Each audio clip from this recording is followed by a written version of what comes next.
जोहार साथियों, स्वागत है आपका हमारे चैनल लोकल खबर पर।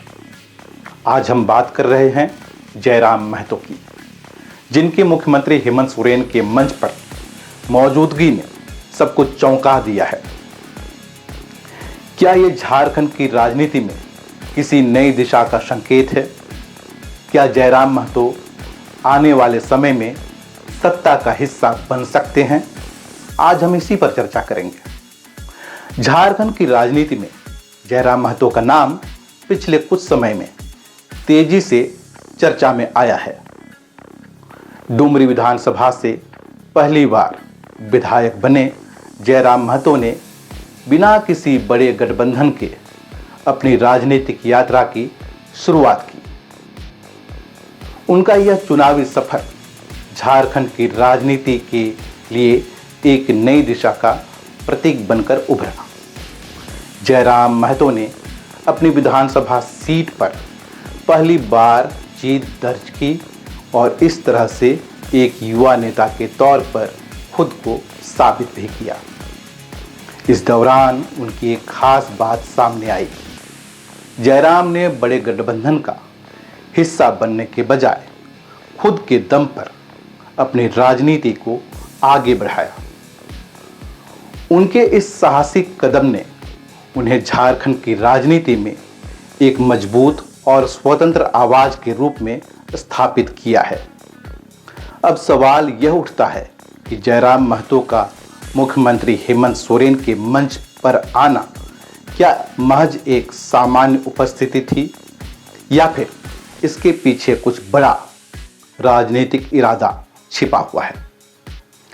जब जयराम महतो मुख्यमंत्री के मंच पर पहुंचे तो इसे राजनीतिक गलियारों में एक बड़े संकेत के तौर पर देखा जा रहा है। उन्होंने मंच पर हाथ जोड़कर जनता का अभिवादन किया, जो राजनीतिक दृष्टिकोण से एक खास इशारा था। क्या यह जयराम के आने वाले राजनीतिक कदमों का संकेत है? क्या वह भविष्य में हेमंत सोरेन के नेतृत्व वाली सरकार का हिस्सा बनने की दिशा में कदम बढ़ा रहे हैं? जयराम महतो की बढ़ती लोकप्रियता और उनके समर्थकों की ताकत भी इस बात का प्रमाण है कि उनका प्रभाव सिर्फ राजनीति के गलियारों तक सीमित नहीं है। डुमरी क्षेत्र की जनता ने उन्हें एक युवा नेता के रूप में देखा, जो उनकी समस्याओं को समझते हैं और समाधान के लिए प्रतिबद्ध भी हैं। जयराम महतो का यह कदम उनकी इस छवि को और मजबूत करता है।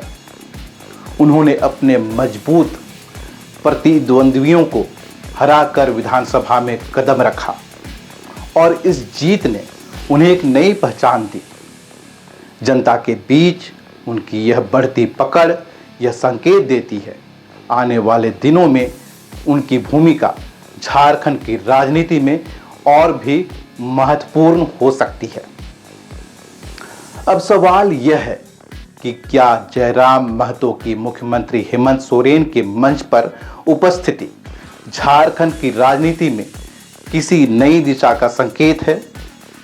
क्या वह आने वाले दिनों में झारखंड मुक्ति मोर्चा या किसी दूसरे दल के साथ गठबंधन करने की योजना बना रहे हैं? किधर जा रहे हैं आपकी? हमारी जो पहचान है उसी पहचान में रहेंगे। हम छात्रों के मुद्दों को, झारखंड के शोषित वंचितों के मुद्दों को मजबूती से सदन में उठाएंगे, रखेंगे।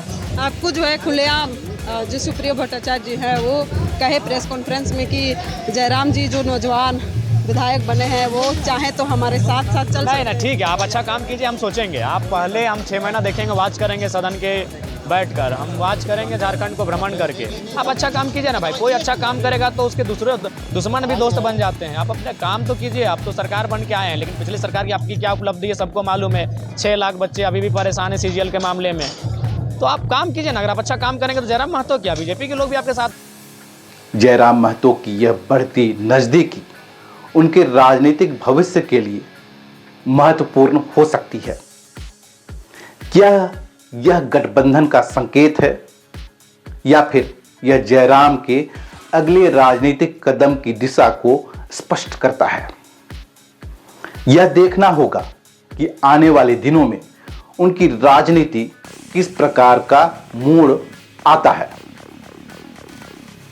जयराम महतो का मुख्यमंत्री हेमंत सोरेन के मंच पर आना केवल एक साधारण उपस्थिति नहीं थी, यह झारखंड की राजनीति में एक नए युग की शुरुआत का संकेत हो सकता है। जयराम का आत्मविश्वास और उनकी बढ़ती लोकप्रियता और राजनीति में उनके मजबूत इरादे उन्हें सशक्त नेता के रूप में स्थापित कर रहे हैं। आने वाले दिनों में यह देखना दिलचस्प होगा कि जयराम महतो झारखंड की राजनीति में कौन सी नई दिशा प्रदान करते हैं। क्या वह मुख्यमंत्री हेमंत सोरेन के साथ मिलकर राज्य के विकास में अहम भूमिका निभाएंगे या फिर उनकी राजनीति किसी नई राह की ओर अग्रसर होगी। इस सवाल का जवाब हमें भविष्य में मिलेगा, लेकिन एक बात तो तय है, झारखंड की राजनीति अब जयराम महतो के बिना अधूरी रहेगी। अगर आपको हमारा यह वीडियो पसंद आया हो तो कृपया लाइक करें और शेयर करें, साथ ही हमारे चैनल को सब्सक्राइब करें ताकि आप राजनीति की ताजा तरीन खबरें और विश्लेषण पा सकें। हम जल्द ही नए वीडियो के साथ आपके सामने होंगे। तब तक के लिए धन्यवाद। जोहार।